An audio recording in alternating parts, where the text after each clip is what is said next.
Surtout, ne zappe pas parce que hier, nous étions le 12 octobre 2025 et nous savons tout ce qui s'est passé hier pour la nation du Cameroun. Nous savons dans quel état le Cameroun est depuis quelques mois. Mais je veux me permettre de le dire, ce qui s'est passé hier n'était qu'une formalité.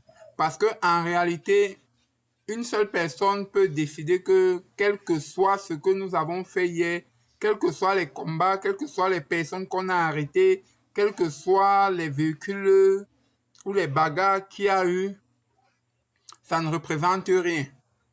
Et cette personne, c'est Clément Atangana.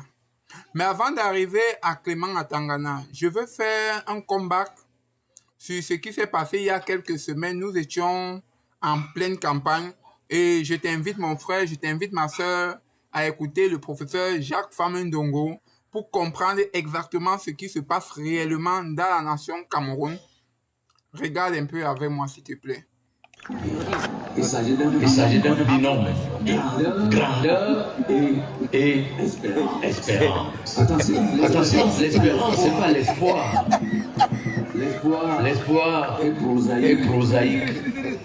Et on s'y met dit Ngoya Akiti. Donc j'espère que je mangerai. Mais là, c'est l'espérance qui a une connotation spirituelle, métaphysique. Le slogan de campagne du président du RDPC était grandeur et espérance. Et là, le professeur Jean Famendongo t'explique que ça a une connotation métaphysique et spirituelle. Qu'est-ce qu'ils sont en train de nous dire? Ils sont en train de nous dire que le vrai problème du Cameroun, à l'heure où on parle, c'est un problème spirituel. Continue un peu la vidéo et on revient. Céleste et éternel. Ce qu'il est en train de nous dire, c'est que en réalité, le vrai problème de ce pays, à l'heure où je vous parle, ce n'est pas un problème d'homme, ce n'est pas un problème de Paul Biya, ce n'est pas un problème de Jacques Famendongo, ce n'est pas un problème de quel que soit le nom que vous allez lui donner. C'est un problème spirituel, c'est un problème métaphysique. Et vous avez la preuve que c'est un problème spirituel quand on regarde uniquement l'attitude des Camerounais depuis 2018 jusqu'à aujourd'hui. C'est vrai, on a beaucoup progressé, mais aujourd'hui, je viens vous inviter à aller mettre vos genoux à terre. Qu'à partir du 13 octobre 2025 que nous sommes, jusqu'à la proclamation, ou alors jusqu'au jour où nous avons rendez-vous avec Clément Atangana, que personne ne dorme plus sans avoir levé la voix à Dieu. Parce que Clément Atangana a besoin de délivrance.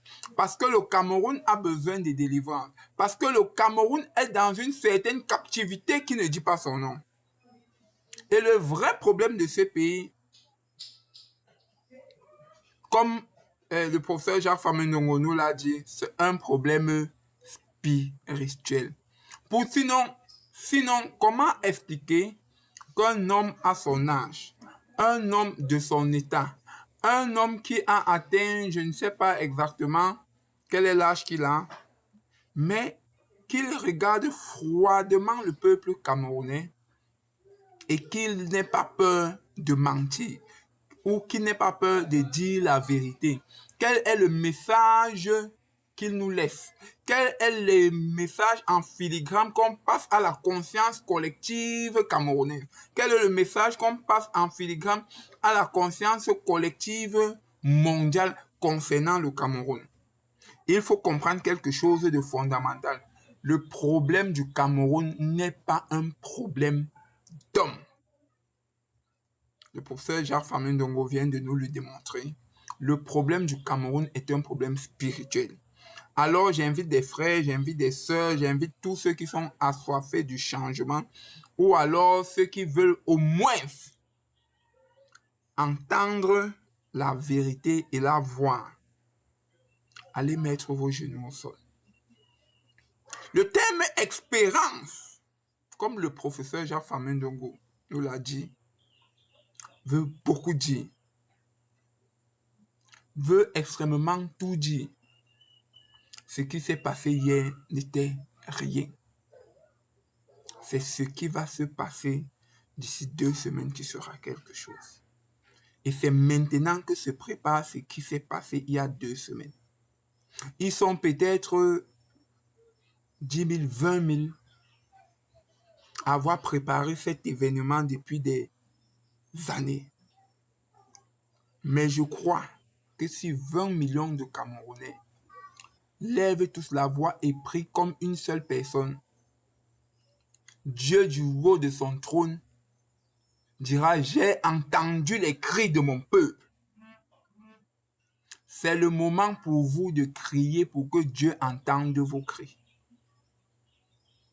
Alors mon frère, alors ma soeur, rentre, dépose tes genoux à terre. Shalom.